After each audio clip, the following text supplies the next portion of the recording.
인적 없는 바닷가. 누군가 수면 위로 첨벙하고 고개를 내민다. 그리곤 참았던 숨을 단번에 내쉬었다.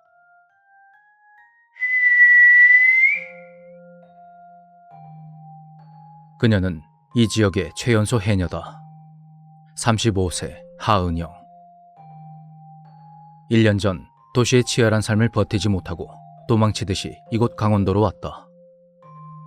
무작정 귀촌하긴 했지만 먹고 살려면 무슨 일이든 해야만 했다. 그렇게 시작한 것이 바로 이 해녀라는 직업이다. 사실 외지인이 해녀가 된다는 건 매우 드문 일이다. 일을 시작하기도 전부터 지역 5,000개의 끝모를 텃세가 있었다. 정말이지 지독한 시간이었지만 은영은 어떻게든 이겨냈다. 이곳에서 마저 도망치면 더 이상 갈 곳이 없다는 생각이 들어서였다. 하지만 진짜 고통은 해녀회를 가입한 뒤에 시작되었다. 맥주병인 은영은 기본적인 수영법인 무자맥질부터 배워야 했다. 그걸 배우고 나면 철저한 계급제가 기다리고 있었다. 해녀의 계급은 상군, 중군, 하군으로 나뉜다. 은영은 하군에서도 최하급인 동군에 속했다. 숙련도에 의해 계급이 나눠지기에 하루 종일 물질을 해도 능숙해지기 힘든 마당에 밭일까지 나가야만 했다.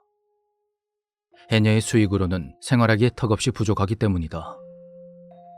그렇기 때문에 오늘도 은영은 지친 몸을 이끌고 일찍이 바다에 나왔다.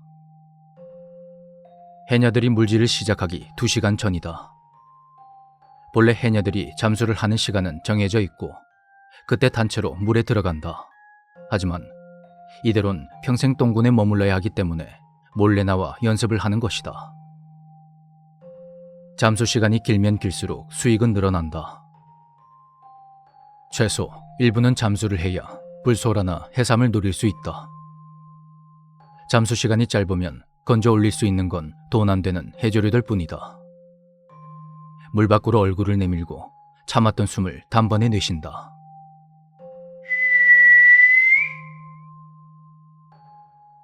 생과 사의 경계, 숨빗소리다. 해녀들은 수확물을 위해 잠수하고 숨빗소리를 위해 부상한다. 숨빗소리를 내지 못한다는 것은 곧 죽음을 뜻한다. 눈을 들어올려 주변을 둘러본다.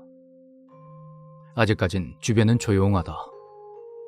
호흡을 가다듬고 다음 잠수를 준비한다.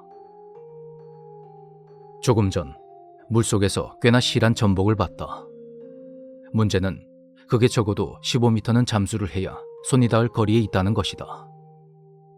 15m. 상군의 해녀는 20m까지 잠수해서 2분을 넘게도 버틴다. 하지만 은영에겐 저 전복이 까마득한 심연 속에 있는 것처럼 보였다. 수면을 들락날락하며 고민하던 은영은 좋은 방법을 생각해냈다. 그저 다른 해녀들이 올 때까지 기다리면 된다. 무슨 일이 생겨도 선배들이 도와줄 것이라는 생각으로. 적당한 깊이로 잠수를 하며 시간을 보내자 갯바위 저 너머에서 해녀들의 요란한 수다 소리가 들려오기 시작했다. 지금이다 싶은 은영은 재빠르게 호흡을 가다듬고 물속으로 향한다. 물장구 한 번당 2m, 4m. 조급해하지 않고 꾸준히. 하지만 호흡이 부족하다. 부족한 경험 때문에 적잖이 당황했지만 빠르게 평정심을 찾아냈다. 조금만 실수해도 죽을 수 있는 상황. 은영은 다시 숨빗소리를 내고야 만다는 일념으로 사력을 다했다. 귀가 멍하고 시야는 흐려지지만 결국 손에 목표로 한 전복을 잡아내고야 말았다. 전복을 망사리에 놓고 수면으로 부상하기 시작했다. 이때도 급하게 올라가선 안 된다. 자칫하단 물병에 걸리기 십상이다. 모아두었던 숨을 조금씩 내뱉으며 위로 올라간다. 빛이 가까워질수록 은영의 미래도 밝아지는 듯한 그런 기분을 느낀다. 4m, 2m, 그리고 마침내 수면 밖으로 그녀가 얼굴을 내민다. 참았던 숨을 몰아쉬자 입에서 휘파람 소리가 난다.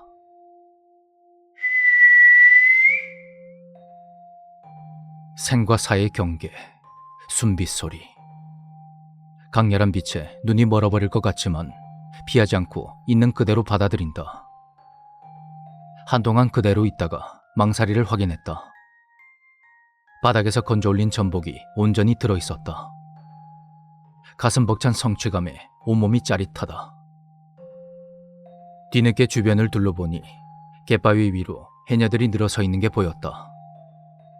기쁜 마음에 앞뒤 생각 안 하고 손에 든 망사리를 해녀들을 향해 휘둘렀다. 그날 규칙을 어겼다는 이유로 참 많이도 혼이 났다. 하지만 화를 내면서도 한편으론 대견하다며 칭찬도 해주었다. 그 뒤로 모든 것이 변하기 시작했다. 사람들이 인정해 주는 것만으로도 은영은 힘이 났다. 비참하던 삶을 긍정적으로 바라볼 수 있게 되었다. 자신감이 붙으니 덩달아 실력도 늘기 시작했다. 어느 정도 시간이 지났을 무렵 은영은 중군의 위치까지 올라갔다. 한 명분을 충분히 할 수 있는 어엿한 해녀가 된 것이다. 이뿐만이 아니다. 그녀에게 결혼을 약속한 연인이 생겼다. 그는 어촌 이장의 아들이다. 잘생긴 얼굴도 아니고 제법 나이차도 나지만 은영은 그가 좋았다. 항상 자신만을 바라봐주고 의지가 되기 때문이다. 그렇게 연애 반년 만에 결혼식을 올리게 되었다. 어촌계에서 마을 사람들을 모아 잔치 형식으로 식을 올렸다. 도시에서 하는 그것과 비교하면 많이 초라했다. 그래도 은영은 행복했다. 드디어 자신이 몸담을 장소를 찾았다는 생각이 들었다. 식을 올리던 중 앞으로의 5년 뒤를 생각해 보았다. 삶은 안정되고 눈에 넣어도 아프지 않을 자식들이 있을 것이다. 조금 극단적이지만 당장 죽어도 좋다고 생각했다.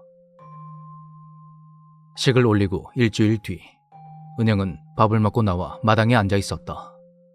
그저 행복했다. 따스한 햇살, 적지만 안정적인 수입, 그리고 행복했던 결혼식. 그토록 원하던 정착할 곳을 찾았으니 더 이상 바랄 것이 있을까. 주방 쪽 창문에서 새신랑이 설거지를 하는 소리가 들려온다. 달그락 달그락. 입가에 절로 미소가 지어진다.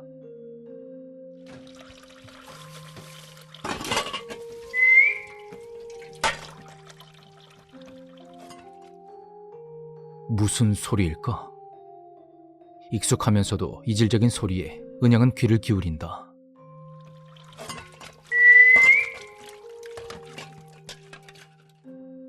조금 전보다 소리가 더 커졌다. 창문을 향해 이게 무슨 소리냐고 물어본다. 하지만 대답은 들려오지 않는다.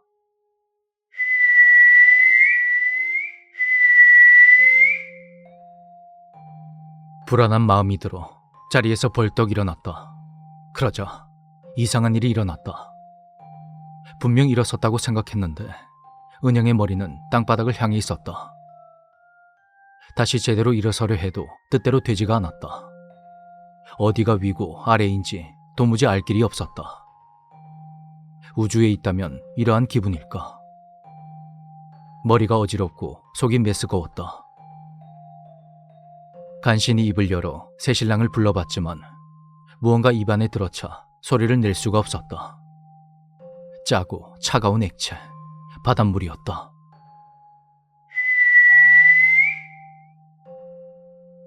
소리가 점점 커지고 있었다. 이젠 귀가 아니라 머릿속에서 울리는 듯 했다. 질끈 감았던 눈을 크게 떴다. 어둡고 푸른 빛이 도는 심연. 아, 이곳은 바다였다. 언제부터였을까? 전복을 잡고 난 후? 아니면 그보다 전? 아무래도 상관없다. 은영은 꿈을 꾸었다. 그것도 아주 길고 긴 꿈을 말이다. 비록 한낮 백일몽이었지만 행복했다. 꿈속 세상이 막연히 그리워졌다. 현실을 마주하고 나서야 자신에게 숨이 얼마 남지 않았음을 느꼈다. 점점 흐려지는 시야 사이로 찰랑이는 수면이 비친다. 은영은 몸에 힘을 풀고 다시 한번 눈을 감았다. 이대로 잠에 들면 그때로 돌아갈 수 있을까? 남편과 함께 행복했던 그곳으로 말이다. 몸이 점점 밑으로 가라앉는 게 느껴졌다. 그리고 머릿속에서 소리가 들려온다.